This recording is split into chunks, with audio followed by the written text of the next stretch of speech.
चलो अब देखिए बेटा, अगला चैप्टर जो है अपना वो है रदरफोर्ड एटम्स। चैप्टर नंबर कौन सा है आपका?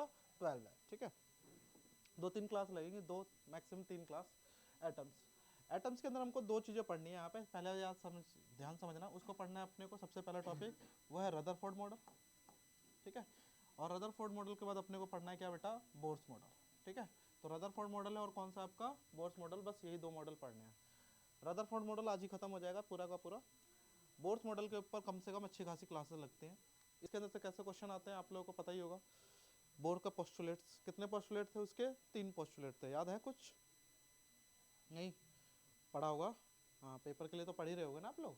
तो बोर के 3 पोस्टुलेट थे, याद आ रहा है? पहले को बोलते थे स्टेशनरी स्टेट, दूसरे को बोलते थे आप लोग को याद होगा तो एंगुलर मोमेंटम, और तीसरे को बोलते थे हम लोग एनर्जी।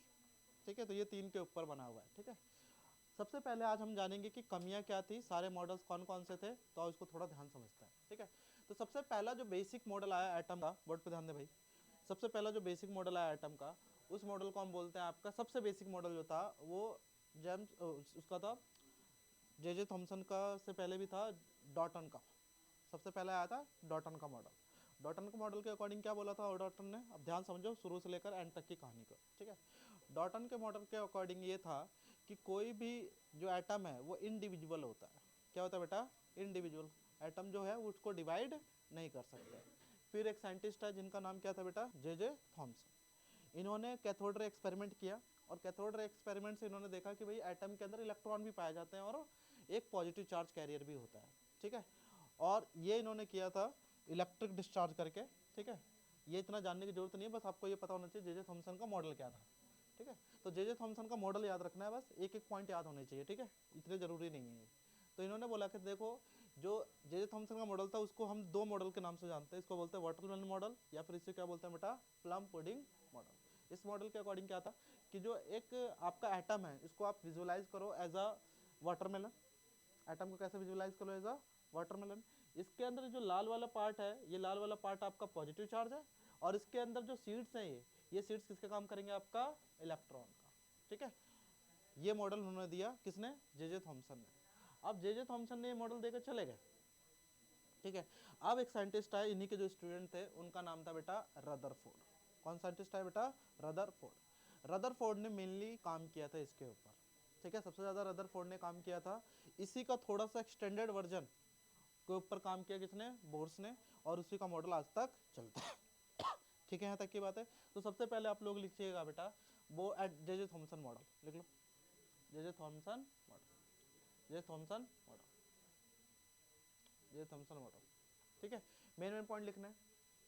जे थॉमसन मॉडल को हम क्या बोलते हैं? सबसे पहला एटॉमिक मॉडल है आपका जे थॉमसन मॉडल। फटाफट लिखते रहेंगे, छोटे टॉपिकों पर ज़्यादा हम टाइम नहीं लगाएंगे, ज़्यादा अच्छा रहेगा। ठीक है, जे थॉमसन मॉडल। इसके अंदर क्या है बेटा? सबसे पहले कुछ, इसी को क्या बोलते हैं? लिख लो, इसी का और नाम क्या था? जे थॉमसन मॉडल का दूसरा नाम क्या है? प्लम पुडिंग मॉडल और वाटरमेलन मॉडल। इसी का नाम क्या है बेटा? प्लम पुडिंग मॉडल और वाटरमेलन मॉडल, इसी का नाम है। ठीक है, तो इसके अंदर करते क्या है बेटा? इसके अंदर ये करते हैं कि एटम को विजुलाइज करते हैं एज अ वाटरमेलन। एटम को कैसे विजुलाइज करो? As a watermelon. और जो इसका सीड वाला पार्ट है वो किसके काम करेगा? इलेक्ट्रॉन का। और जो आपका जो रेड जूसी पार्ट है वो किसके काम करेगा? आपका पॉजिटिव चार्ज का। ठीक है बेटा, ये 2 पॉइंट लिख लो, बस बस खत्म। और इस तरीके से उन्होंने किसको एक्सप्लेन किया?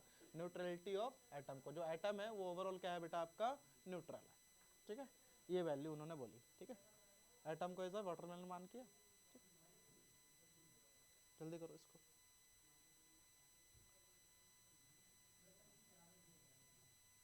सबसे ज़्यादा काम एटम के ऊपर रदरफोर्ड ने किया था, वही हमको पढ़ना है। ये तो हम पढ़ाते भी नहीं है 12th लेवल पे। ठीक है, बस ये पता होना चाहिए आप लोगों को। ठीक है, तो ये बना लेना वाटर में। ठीक है, इसके अंदर जो पूरा लाल लाल वाला जो पार्ट है वो क्या है? आपका पॉजिटिव चार्ज है। ठीक है, ये पूरा पॉजिटिव चार्ज होगा।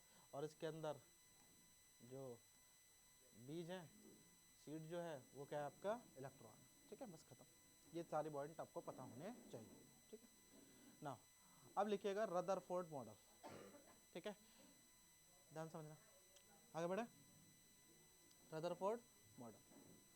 अब इस रदरफोर्ड मॉडल के 2 नाम है बेटा। कितने नाम है बेटा? 2, और 2 नाम है, ध्यान समझना कौन कौन से नाम है इनके। ठीक है,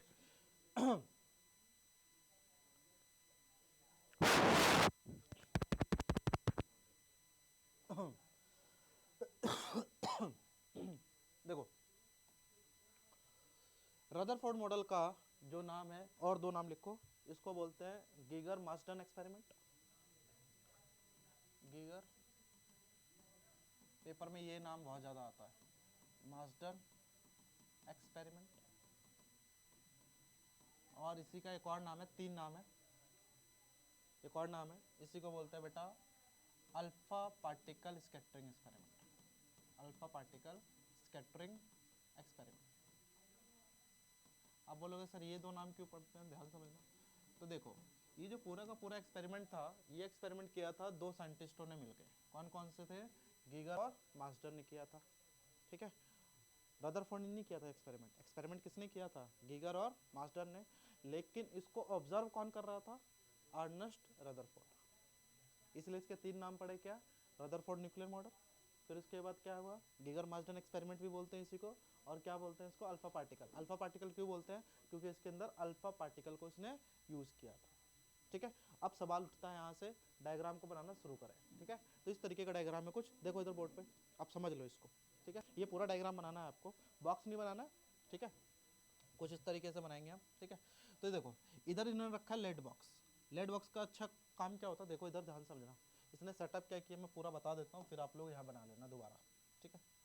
इस तरीके से देखो, इधर ये पूरा का पूरा सेटअप इस तरीके था, ठीक है। ये उन्होंने लगाया था फ्लोरोसेंट स्क्रीन। स्क्रीन कैसी है बेटा? Fluorescent screen. फ्लोरोसेंट स्क्रीन क्या होती है पता? फ्लोरोसेंट स्क्रीन का मतलब होता है जब इसके ऊपर कोई चार्ज पार्टिकल स्ट्राइक करेगा तो ये क्या करेगी बेटा? चमकेगी। क्या करेगी बेटा?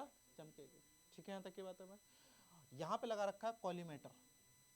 कॉलीमेटर होता है, क्या होता है बेटा? कॉलीमेटर। कॉलीमेटर क्या होता है? घूमता रहता है, ठीक है। इसको याद रखना, रखो, कोई बात नहीं। अब इधर देखो बोर्ड पे, यहाँ पे उसने रखा लेड बॉक्स। क्या रखा बेटा? लेड बॉक्स, ठीक है। इस लेड बॉक्स के अंदर एक मटेरियल रखा, और उस मटेरियल का नाम था बेटा, ध्यान समझना, उस मटेरियल का नाम था आपका, इस मटेरियल का नाम था बिस्मुथ। क्या रखा? बिस्मुथ, ठीक है। और ये बॉक्स कौन सा है बेटा? Lead box. अब लेड बॉक्स क्यों लिया इसने, ध्यान समझना, और बिस्मुथ ही क्यों लिया? बिस्मुथ ऐसा एक रेडियोएक्टिव एलिमेंट है जो कि रिलीज करता है, क्या होता है ये?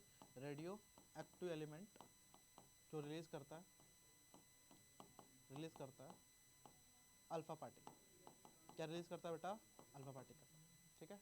बोर्ड पे ध्यान दे, क्या रिलीज करता है बेटा? Alpha particle. उसके बाद क्या किया इसने, यहाँ पे स्क्रीन लगा, यहाँ पे एटम्स की गोल्ड फॉइल की एक शीट ली। एटम जो गोल्ड फॉइल है ना आपका, उसकी एक शीट ले ली पूरी के पूरे। ये जो शीट थी, ये 1000 ऑफ एटम्स थिक थी। कितनी थिक थी बेटा? 1000 ऑफ एटम थिक। इसकी थिकनेस कितनी थी? 1000 ऑफ एटम थिक। यानी ये आप विजुलाइज कर सकते हो 100 एटमों से कि जितनी इसकी मोटाई थी, ठीक है। सॉरी 100 नहीं, 1000 एटम जितनी इसकी क्या थी बेटा? मोटाई थी, ठीक है। अब देखो इधर बोर्ड पे, यहाँ पे बिस्मिथ का काम क्यों था ये समझ में आ गया, अल्फा पार्टिकल रिलीज करेगा। लेड बॉक्स ही क्यों लिया? लेड बॉक्स इसलिए लिया क्योंकि लेड बॉक्स क्या करता है, ये अच्छा खासा रेडिएशन को एब्जॉर्ब करता है। क्या करता है बेटा? एब्जॉर्ब करता है। तो इसका काम क्या होता है? रेडिएशन को क्या करना? एब्जॉर्ब करना। अब लोग सर रेडिएशन क्यों एब्जॉर्ब करेगा? देखो, इधर उधर भी तो रेडिएशन निकलेगी, जो इधर उधर रेडिएशन निकलेगी उन सबको क्या कर लेगा? ये एब्जॉर्ब कर लेगा।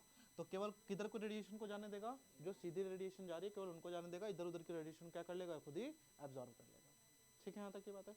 पेपर में पूछ लेता है किस एलिमेंट का यूज किया था, बिस्मिथ का किया था, बॉक्स किस चीज का है, सारे पूछ लेता है, ठीक है। इसके अंदर क्या रखे थे उसने? एटम। ये क्या है बेटा? एटम के स्ट्रक्चर्स, ठीक है। तो इस तरीके से कुछ एटम्स थे। अब उसने क्या किया कि यहाँ से, यहाँ पे जो बॉक्स लगा रखा था इसको ओपन किया।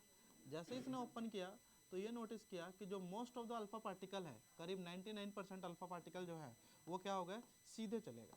99% अल्फा पार्टिकल क्या हो गए बेटा? यहाँ से निकले और सीधे चले गए। 99%, कितने? 99%। 99% पार्टिकल जो है alpha particle moves straight. Move करके कैसे चलेगा बेटा? स्ट्रेट चलेगा, ठीक है। फिर उसने देखा कि 0.14% जो पार्टिकल है ना कुछ, वो कुछ एंगल से चलेगा। क्या हुआ? कुछ एंगल से चलेगा। इसको थोड़ा सा विजुअलाइज कर लेते हैं और अच्छे तरीके से। कुछ एंगल से चलेगा, ठीक है। कुछ एंगल से मूव स्ट्रेट। ठीक, ये सब लिखना नहीं है, ठीक है, पता होना चाहिए।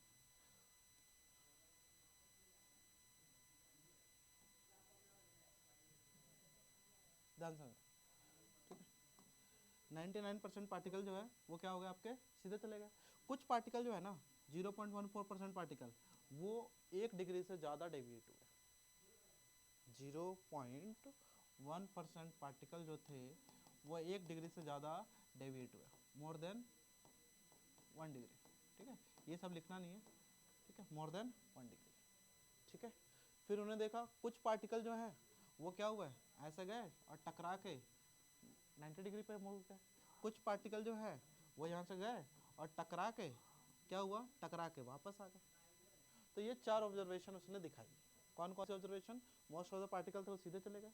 0.14% पार्टिकल जो थे वो क्या हो गए, कुछ एंगल पे चले गए। कुछ पार्टिकल जो थे वो 90 डिग्री पे चले गए, और कुछ पार्टिकल जो थे वो टकरा के क्या हो गए, बाउंस बैक कर गए। तो यहाँ से कंक्लूजन क्या निकल रहा है, कंक्लूजन ये निकल रहा है कि कुछ ही पार्टिकल थे, लाखों में से एक पार्टिकल जो था वो टकरा के वापस आ रहा है। इसका मतलब क्या है कि कोई भारी सी चीज़ सामने आ गई होगी, कोई भारी सी चीज़ सामने आ गई होगी, उससे तो अल्फा पार्टिकल टकराया होगा, टकरा के क्या हो गया होगा, वापस आ गया होगा, हुआ होगा ना। तो ये सारी की सारी, और वो जो भारी पार्टिकल था जहाँ से अल्फा पार्टिकल टकराया, टकरा के वापस आ गया, उसी का बाद में नाम क्या पड़ा बेटा, न्यूक्लियस। उसी के बाद में क्या दिया उसने नाम, न्यूक्लियस। तो एक तरीके से इस एक्सपेरिमेंट के थ्रू न्यूक्लियस की भी डिस्कवरी हुई है। किसकी डिस्कवरी हुई है, न्यूक्लियस की। ठीक है, तो ये पूरा का पूरा सेटअप है, आप लोगों को बनाना आना चाहिए। ठीक है, कुछ पार्टिकल जो थे, मोस्ट ऑफ पार्टिकल क्या हो गए, सीधे चले गए। कुछ पार्टिकल कुछ एंगल पर चले गए, कुछ पार्टिकल 90 डिग्री पर चले गए, कुछ पार्टिकल जो है वो क्या हो गए, टकरा के वापस आ गए। ठीक है, यहाँ तक की बात है। ये वाला डायग्राम बनाओगे, ये वाला डायग्राम बनाओगे, ये वाला बना लो। ठीक है, बना लो, जल्दी बना लो। ठीक है, इसी को बोलते हैं अल्फा पार्टिकल। अब हमें बात करनी है बेटा इसके कुछ और इंपॉर्टेंट पॉइंट्स है। ये बना लिया ना डायग्राम, अब आ जाओ इसके पॉइंट्स। ठीक है, तो ये पता होना चाहिए आपको अल्फा पार्टिकल क्या होता है, ये लिखना नहीं है, ये सारी चीज़ें आप लोगों को पता है। अल्फा पार्टिकल क्या होता है आपका, 4He2, यही होता है ना बेटा, हीलियम न्यूक्लियस को ही बोलते हैं। कौन सा पार्टिकल लिया हमने, सोर्स ऑफ अल्फा पार्टिकल क्या है अपने पास, बिस्मिथ लिया था। ठीक है, और थिकनेस ऑफ गोल्ड फॉइल कितना था, 2.1 × 10⁻⁷ मीटर। ये सब याद नहीं रखना है, बस पता होना चाहिए। ठीक है, चलो, ये है ऑब्जर्वेशंस, ये जरूरी है, पता होने चाहिए। नहीं, बिस्मिथ का पता होना चाहिए, अल्फा पार्टिकल पता होना चाहिए, बस बात खत्म। ठीक है, ऑब्जर्वेशंस क्या थे, देखो पहला ऑब्जर्वेशन देखो इधर, most of the alpha particle passed undeviated through the gold foil. यानी जितने पार्टिकल थे वो सारे के सारे क्या हो गए, सीधे चले गए। कितने पार्टिकल सीधे चले गए, करीब 99% क्या हो गए, सीधे चले गए। ये पहली ऑब्जर्वेशन निकाली। इधर देखो दूसरी ऑब्जर्वेशन क्या थी, few alpha particle short small deflection. कुछ पार्टिकल थे वो स्मॉल डिफ्लेक्शन शो किया, जैसे कि 0.14% जो पार्टिकल थे deviated by more than 1 degree. उसके बाद क्या हुआ, very few alpha particle almost retraced their path. Retrace their path का मतलब है जैसे गए थे वैसे ही वापस आ गए। Out of 10⁵ particle only 1 particle rebounded. 1 lakh में से केवल एक पार्टिकल क्या हुआ है, रिबाउंड हुआ है। और क्या है, out of 8,000 particle only 1 particle deviated more than 90 degree. ये 4 क्या है इनके ऑब्जर्वेशन जो उन्होंने निकाले। ठीक है, लिखो फटाफट। पहला ऑब्जर्वेशन समझ में आएगा, 99% स्ट्रेट चलेगा। दूसरा क्या हुआ, 0.1% पार्टिकल थे मोर देन 1 डिग्री चले गए। 10⁵ में से केवल एक पार्टिकल क्या हुआ, रिबाउंड हुआ। 1 लाख में से एक पार्टिकल रिबाउंड हुआ, और 8,000 में से केवल एक पार्टिकल था वो 90 डिग्री से ज्यादा डेविएट करके गया। ठीक है, these are the what observations of Rutherford model. Paper में पूछता है भाई ऑब्जर्वेशन, देखो जल्दी लिखो फास्ट।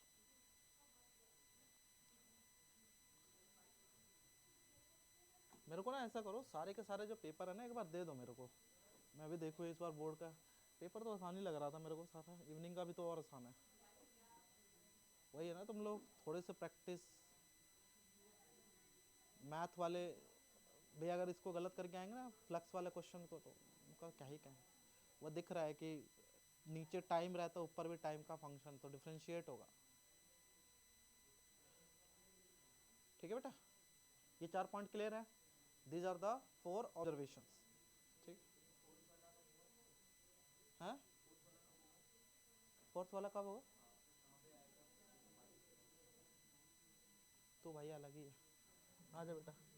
ये रहा, इधर से गया टकरा के इधर को, या फिर टकरा के इधर को, इस तरीके से टकरा के इधर को आ गया, ये आ गया फोर्थ वाला पॉइंट। ठीक है, चलो लिख लो कोई बात नहीं भाई। तो कल छुट्टी करोगे आ रहे हो? कल जाओगे घूमने आराम से? हाँ मैं कह रहा हूँ तू तो कुछ नहीं, छोड़ो अब। अरे यार तो चुप रह भाई। अरे क्या मैं ही भगवान हूँ तो सोच लो कि देश कहाँ जा रहा है। आ जा। कंक्लूजन, हाँ भाई चार कंक्लूजन तो देखो इधर बोर्ड पे। पहला conclusion, most of the space in an atom is empty. इसका मतलब है कि जो मोस्ट ऑफ द स्पेस है, क्योंकि 99% पार्टिकल क्या हो गए, सीधे चले गए। सीधे जाने का मतलब क्या है, अगर भीड़ भाड़ होती तो सीधे तो नहीं जाते, टकरा के इधर उधर चले जाते। यानी सारे पार्टिकल जो थे सीधे चले गए। इसका मतलब क्या है, जो एटम के अंदर मैक्सिमम स्पेस है वो कैसा बेटा आपका, एम्प्टी है। मैक्सिमम स्पेस कैसा है बेटा, एम्प्टी। 99% स्पेस कैसा है, एम्प्टी। दूसरा क्या है, there exist a positive charge in the atom and it occupies very little space। और ये क्या करता है, एक यहाँ पे चार्ज पार्टिकल रहता है, पॉजिटिव चार्ज पार्टिकल। अब ये पॉजिटिव चार्ज को कैसे एक्सप्लेन किया इसको भी समझेंगे थोड़ी देर।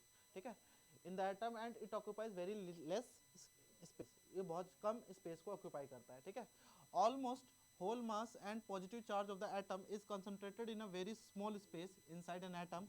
और ये जो था इनसाइड एन एटम, और उसको हमने क्या नाम दिया, नॉन एज, उसी का नाम क्या पड़ा, नॉन एज न्यूक्लियस। उसी का नाम क्या दिया हमने, न्यूक्लियस। ठीक है, और इसके अकॉर्डिंग इन्होंने क्या बोला है, अपने कंक्लूजन से इन्होंने क्या निकाला, जो साइज ऑफ द न्यूक्लियस है वो कितना होना चाहिए, टू बी अबाउट 10 की पावर -15 मीटर से लेकर 10 की पावर -14 मीटर तक। ठीक है, तो ये चार कंक्लूजन थे। याद रखना, ऑब्जर्वेशन अलग है, कंक्लूजन अलग है। ठीक है, यहाँ तक की बात है, लिख लो चारों पॉइंट। ठीक है, चारों पॉइंटों को लिख लो।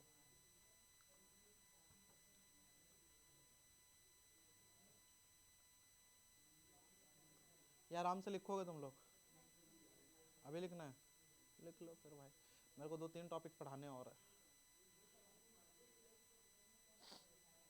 ये तो 9th में पढ़ा होगा, नहीं पढ़ा अभी तुमने? 9th क्लास में ही तो था ये।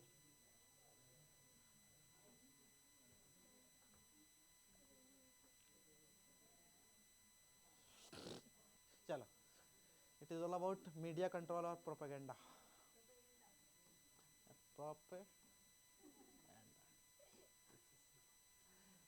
आजकल नया वर्ड है, आजकल क्या, ये मेरे को पता चला था 2017 के आसपास, जब मैंने सेपियंस एक बुक आती है उसको पढ़ा था। आजकल देखोगे तुम लोग मोस्ट ऑफ द फिल्मों के अंदर उसी बुक को लेके चलते हैं, सेपियंस बुक है, अच्छी बुक है।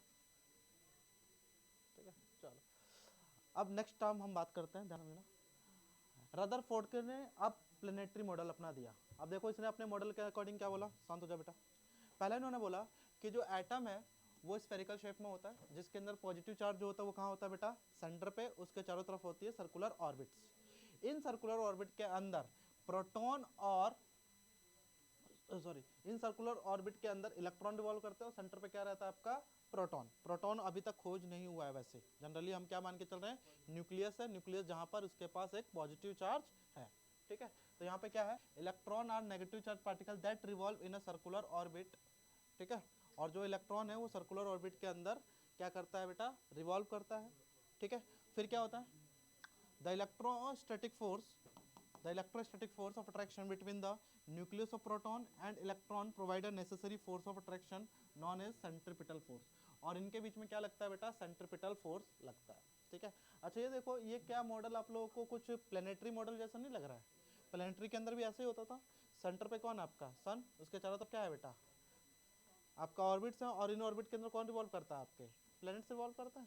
सेम टू सेम ये भी मॉडल भी ऐसे कह रहा है, सेंटर पे क्या है आपके पास, प्रोटॉन या फिर न्यूक्लियस एक पॉजिटिव चार्ज है, इसके चारों तरफ क्या होता है बेटा, इलेक्ट्रॉन। इसलिए इस मॉडल को हम क्या बोलते हैं बेटा, planetary model of an atom, क्योंकि ये किसके जैसा रिसेंबल करता है बेटा, प्लैनेटरी मॉडल के जैसा रिसेंबल करता है। ठीक है, तो लिखो पहला पॉइंट, ये नहीं लिखना डायरेक्ट, मैं स्टेटमेंट बोल रहा हूँ वो लिखना है। An atom has a spherical shape, an atom has a spherical shape, an atom has a spherical shape with a positive charge at the center of atom, with a positive charge at the center of atom, with a positive charge at the center of atom, with almost all with almost all with almost all the mass of the atom concentrated there, with almost all mass of the atom concentrated there, called nucleus, called nucleus, concentrated there, called nucleus. Full stop. Next है electron. Next point, electron revolve around the nucleus. Electron revolve around the nucleus just as planets revolve around the sun. Planets revolve around the sun. Planets revolve around the sun. Full stop. The electrostatic force of attraction, इसी के अंदर the electrostatic force of attraction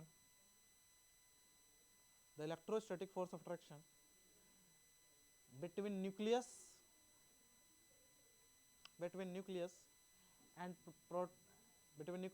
and electron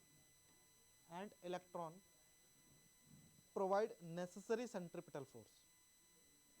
Provide necessary centripetal force. Full stop. ठीक है, तो planetary model समझ में आया क्या? कि इसके अकॉर्डिंग क्या था बेटा, सेंटर पे न्यूक्लियस रहेगा, उसके चारों तरफ सर्कुलर ऑर्बिट होगी, उन सर्कुलर ऑर्बिट में कौन रिवॉल्व करेगा बेटा? आपका इलेक्ट्रॉन. ठीक है, सब बातें ठीक थी. अब आती है इसकी कमियां, ड्रॉबैक्स. ड्रॉबैक्स बहुत जरूरी है, लिखिएगा बेटा, ड्रॉबैक्स ऑफ रदरफोर्ड मॉडल. लेकिन उस ड्रॉबैक्स को लिखने से पहले समझ लो पहले रदरफोर्ड मॉडल की ड्रॉबैक्स क्या थी. देखो, एक साइंटिस्ट थे, बोर्ड पे ध्यान दो, एक साइंटिस्ट हुए जिनका नाम था बेटा जेम्स क्लार्क मैक्सवेल. याद है? मैक्सवेल इक्वेशन पढ़ाई थी हमने फर्स्ट बुक में. तो एक साइंटिस्ट का नाम था क्या बेटा? James Clerk Maxwell. उस समय एक तरीके से फिजिक्स के एक तरीके से सबसे टॉप नोच के साइंटिस्ट थे. ठीक है, अब ये रदरफोर्ड ने अपना मॉडल तैयार कर लिया. रदरफोर्ड साहब ने अपना मॉडल तैयार कर लिया. अब ऐसे थोड़ी ना मॉडल तैयार कर लिया तो हर कोई मान लेगा. उसको क्या करना पड़ेगा? प्रूफ करना पड़ेगा. आर्गुमेंट्स होंगे, उन सवालों का जवाब देने पड़ेंगे. अगर जवाब दे दिए, अगर क्लैरिटी मिल गई तो मॉडल क्या हो जाएगा? अप्रूव. नहीं तो अप्रूव नहीं होगा. ठीक है, बहुत सारा 99% ये मॉडल ठीक है, 90% ये मॉडल ठीक है. फिर उससे पूछा गया, मैक्सवेल साहब उठे, उन्होंने सवाल पूछा, ठीक है भाई आप तो बोल रहे हो सही है कि इलेक्ट्रॉन जो है वो क्या करता है, एक सर्कुलर ऑर्बिट है, इसके अंदर वो क्या करेगा बेटा? रिवॉल्व करेगा. क्या करेगा? इसके अंदर रिवॉल्व करेगा. और रिवॉल्व करेगा और करते करते अब रिवॉल्व करेगा. बात तो सही है भाई, रिवॉल्व करेगा. तो जब इलेक्ट्रॉन सर्कुलर मोशन कर रहा है तो वो एक्सेलरेट भी तो होगा. जब इलेक्ट्रॉन सर्कुलर मोशन कर रहा है तो वो क्या करेगा? एक्सेलरेट भी होगा. भाई वेलोसिटी चेंज होगी, डायरेक्शन चेंज होगा ना. वेलोसिटी का डायरेक्शन चेंज होगा, सर्कुलर है ना, तो हर पाथ पे वेलोसिटी की क्या होगी बेटा? डायरेक्शन चेंज होगी. और तुम्हें पता है अगर वेलोसिटी के किसी भी तरीके से चेंज हो रही है तो उसके अंदर क्या आ जाएगा बेटा? एक्सेलरेशन आ जाएगा. एक्सेलरेशन क्या होता है बेटा? Rate of change in velocity. बात तो सही है भाई, सर्कल में चल रहा है तो डायरेक्शन चेंज होगी, डायरेक्शन के चेंज होने से एक्सेलरेशन होगा. अब एक थ्योरी चलती है, उसको बोलते हैं बेटा classical electromagnetic theory. Classical electromagnetic theory. ठीक है, इसके फाउंडर कौन है आपके? मैक्सवेल साहब. अब उन्होंने पूछा कि देख भाई, क्लासिकल इलेक्ट्रोमैग्नेटिक थ्योरी जो मैंने दिया उसको प्रूफ भी मैंने कर दिया. उसके अकॉर्डिंग तो ये है कि अगर कोई भी चार्ज पार्टिकल एक्सेलरेट कर रहा है तो एक्सेलरेट करते करते हुए एनर्जी को क्या करेगा बेटा? रेडिएट करेगा. एनर्जी क्या करेगा बेटा? रेडिएट करेगा. रेडिएट करने का मतलब होता है बेटा लूज करेगा. एनर्जी को क्या करेगा? वो रेडिएट करेगा. तो सेम टू सेम यही कॉन्सेप्ट यहाँ भी लगेगा. इलेक्ट्रॉन जो है एक्सेलरेट कर रहा है, एक्सेलरेट करते करते क्या करेगा? एनर्जी को लूज करेगा. और लूज करते करते एक ऐसी कंडीशन आएगी जब वो स्पाइरल इनवर्ड होगा. अंदर की तरफ क्या होगा बेटा? स्पाइरल करता जाएगा. और स्पाइरल करते करते एक ऐसा समय आएगा जब वो जाके कहाँ पे कर जाएगा बेटा? न्यूक्लियस के अंदर गिर जाएगा. इस तरीके से एटम क्या हो गया आपका? अनस्टेबल. एटम क्या हो गया बेटा? अनस्टेबल हो गया ना, क्योंकि जो घूमता हुआ इलेक्ट्रॉन है वो कहाँ को चला गया बेटा? न्यूक्लियस के अंदर. तो एटम कैसे स्टेबल हो पाएगा? एटम को स्टेबल के लिए क्या चाहिए, जो इनके बीच में फोर्स लग रहा है वो क्या होना चाहिए, मस्ट बी बैलेंस्ड होना चाहिए। लेकिन हो क्या रहा है यहाँ पे कि जैसे रिवॉल्व करेगा तो एक्सेलरेट होगा, एक्सेलरेट करते करते एनर्जी को क्या करेगा, रिवॉल्व क्या करेगा, लूज करेगा। और लूज करने के कारण एक समय ऐसा होगा कि ये सारी एनर्जी को लूज कर देगा, और जिस समय सारी एनर्जी लूज कर देगा तो ये अंदर की तरफ स्पाइरल होगा और एंड में कहाँ पे चला जाएगा बेटा, न्यूक्लियस के अंदर गिर जाएगा। तो इसने क्या एक्सप्लेन कर दिया बेटा, अनस्टेबिलिटी ऑफ एटम। एटम क्या कर दिया इसने, अनस्टेबिलिटी ऑफ एटम। अब देखो इसी के स्टूडेंट निकले बोर साहब, कहानी को समझना, इन्हीं के स्टूडेंट कौन निकले बेटा, बोर साहब। उन्होंने बस एक काम किया छोटा सा, सारा काम करके चले गए रदरफोर्ड। अब उनके स्टूडेंट आए बोर साहब, ये सब स्टूडेंट ही हैं, जे थॉमसन के स्टूडेंट थे रदरफोर्ड, रदरफोर्ड के स्टूडेंट हुए बोर, ठीक है। तो उन्होंने क्या किया, बस क्या कर दिया, वो जो ऑर्बिट थी ना, रदरफोर्ड का मॉडल अब खत्म हो चुका है, अब बोर के मॉडल उस पे आ रहे हैं। तो उन्होंने क्या किया, ऑर्बिट कैसी थी रदरफोर्ड के अकॉर्डिंग, नॉन रेडिएटिंग थी, रेडिएटिंग थी। तो आप बोलोगे सर रेडिएटिंग थी, रदरफोर्ड के अकॉर्डिंग ऑर्बिट कैसी है बेटा, रेडिएटिंग। रेडिएटिंग का मतलब होता है एनर्जी को क्या कर रहा है, ये लूज कर रहा है। बस उसने क्या बोला, एक स्टेटमेंट चेंज किया रदरफोर्ड ने, क्या, ये जो ऑर्बिट है ना बेटा ये नॉन रेडिएटिंग है, यानी जिस ऑर्बिट में इलेक्ट्रॉन रिवॉल्व करेगा उसके अंदर वो एनर्जी को लूज नहीं करेगा। इसके लिए उन्होंने अपने आर्गुमेंट रखे, वो आर्गुमेंट फिट बैठ गए, और इसीलिए आप लोग कौन सा मॉडल पढ़ते हो, बोर का मॉडल। समझ में आया कमियां क्या थी, ठीक है। तो सबसे पहले इसकी तीन कमियां थी, तीनों कमियों को एक बार लिख लेते हैं, ध्यान से समझ लेते हैं, फिर ये डायग्राम बना लेना आप लोग। पहला वाला डायग्राम, पहला वाला ही जरूरी है, बाकी और भी हैं उनको जरूरी नहीं मानते, ठीक है। तो पहला क्या है, ये स्टेबिलिटी ऑफ एटम को एक्सप्लेन नहीं कर पाया। दूसरा क्या है, ये डिस्ट्रीब्यूशन ऑफ इलेक्ट्रॉन को भी तो नहीं बता पा रहा है, इसने ये थोड़ी नहीं बताया कि इस ऑर्बिट के अंदर इतने इलेक्ट्रॉन रहेंगे, इस ऑर्बिट के अंदर इतने इलेक्ट्रॉन रहेंगे। तो ये दूसरी कमी हो गई। और तीसरी क्या हुई है, एटॉमिक स्पेक्ट्रा, एक स्पेक्ट्रम बनता है जब इलेक्ट्रॉन एक घर से दूसरे घर में जाता है ना, तो उसका स्क्रीन के ऊपर कुछ पैटर्न बनता है, कंटिन्यूअस स्पेक्ट्रम या लाइन स्पेक्ट्रम का, उनको भी एक्सप्लेन नहीं कर पाया। तो ये तीन कमियां थी इनकी, इन तीनों कमियों को लिखो, लेकिन एक्सप्लेनेशन केवल एक का ही लिखना। कौन से का, पहले वाले का, ठीक है। इन दोनों को लिखने की जरूरत तो नहीं है, लिख लो फटाफट लिखो। अच्छा टाइम थोड़ा कम ही पड़ रहा है तो मैं आगे को पढ़ा रहा हूँ, ठीक है, थोड़ा बाद में लिख लेना आप लोग, ठीक है, ये पूरा, ठीक है, कोई दिक्कत।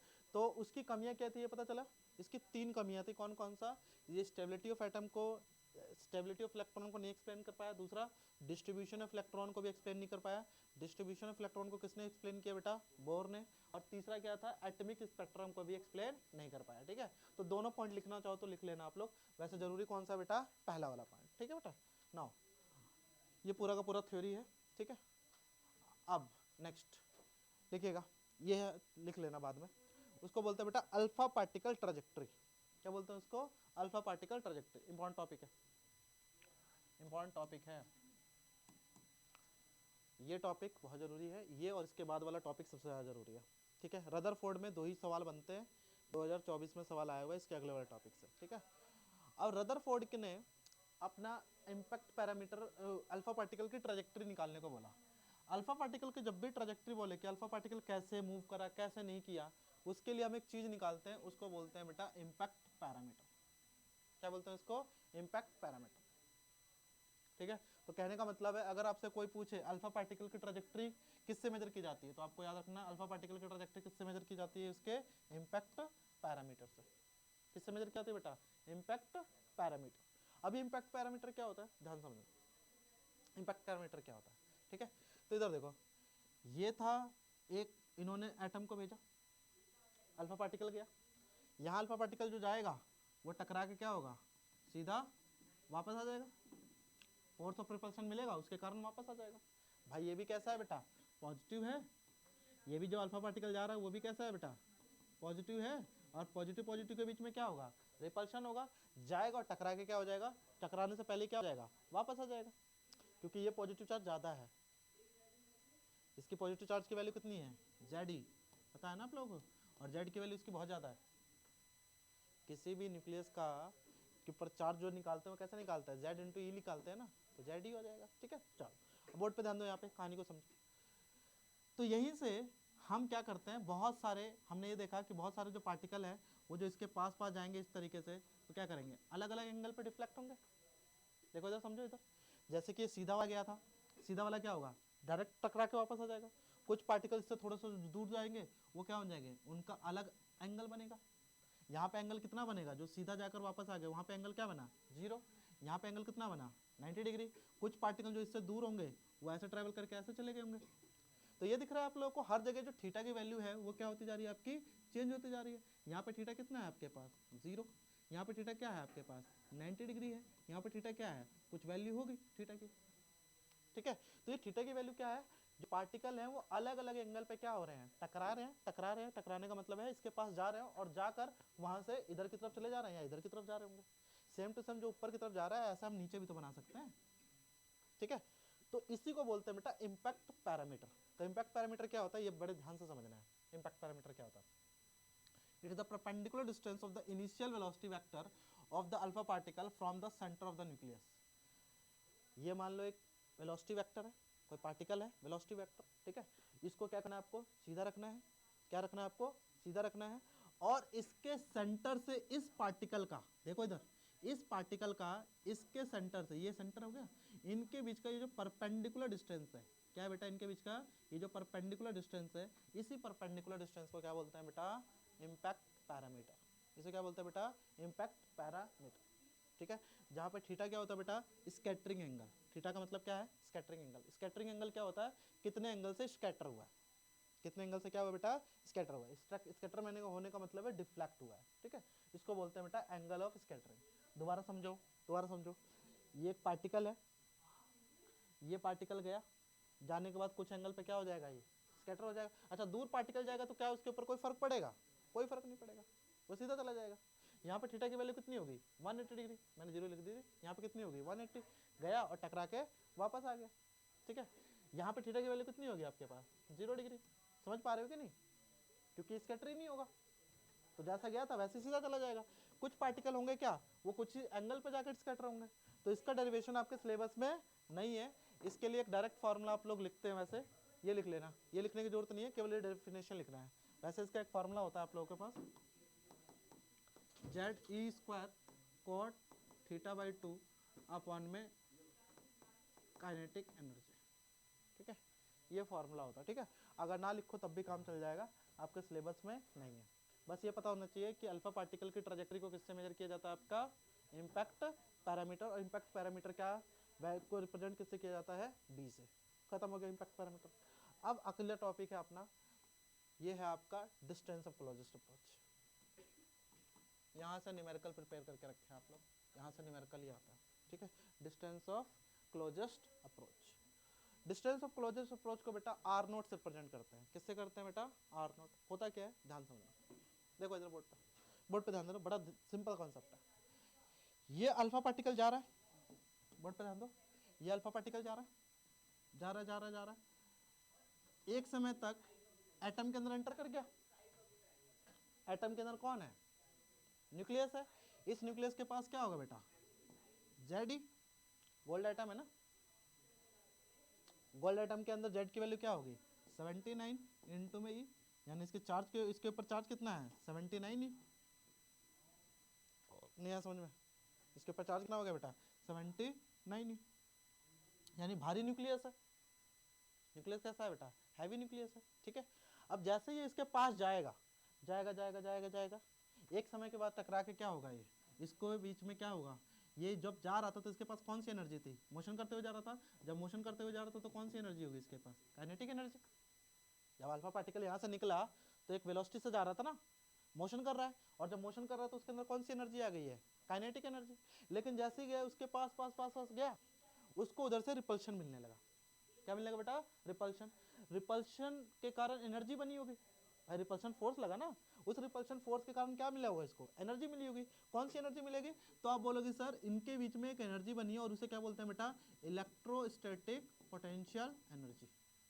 इलेक्ट्रोस्टैटिक पोटेंशियल एनर्जी क्या होती है, इलेक्ट्रोस्टैटिक पोटेंशियल एनर्जी याद है, भूल गए हो, तो इसको हम रिप्रेजेंट कर देते हैं के क्यू नॉट अपॉन में आर। समझ में आया क्या, के क्यू नॉट अपॉन में आर।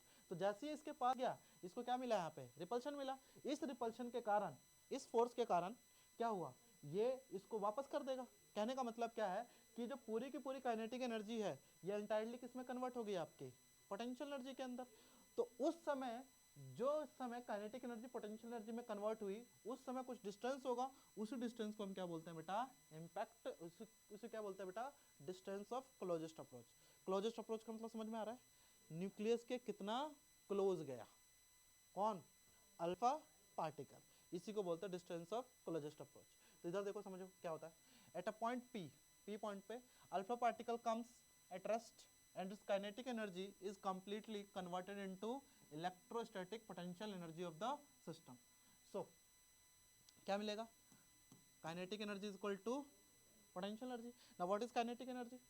काइनेटिक एनर्जी पता ही आप लोगों को क्या होता है काइनेटिक एनर्जी, तो आप बोलोगे सर काइनेटिक एनर्जी जो होगा वो अपने पास हो जाएगा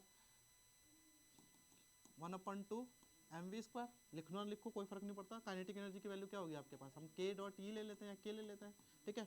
पोटेंशियल एनर्जी क्या होगी, ध्यान समझना, पोटेंशियल एनर्जी का फॉर्मूला क्या होता है आपके पास, k q, q की वैल्यू को हम क्या लेते हैं बेटा 2e, ये समझ में आया क्या, 2e क्यों लिया, क्योंकि अल्फा पार्टिकल पर चार्ज कितना होता है, डबल, प्लस इनटू में क्या होगा जेड, जेड क्यों लिया पता चला, उसका न्यूक्लियस कितना है बेटा जेड, ठीक है। ये हो गया क्या आपका q1, ये क्या हो गया आपका q2, q1 की वैल्यू कितनी है आपके पास 2e, ठीक है।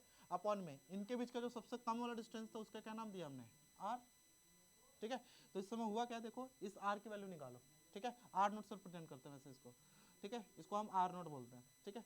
तो r नोट की वैल्यू क्या आएगी यहाँ से अगर निकालोगे आप लोग, तो r नोट की वैल्यू आ जाएगी अपने पास, अगर निकालोगे तो क्या आ जाएगी बताना, k तो पता है तुम लोगों को 1/4 कितना आ जाएगा 2ze² अपॉन में क्या आ गया आपके पास काइनेटिक एनर्जी।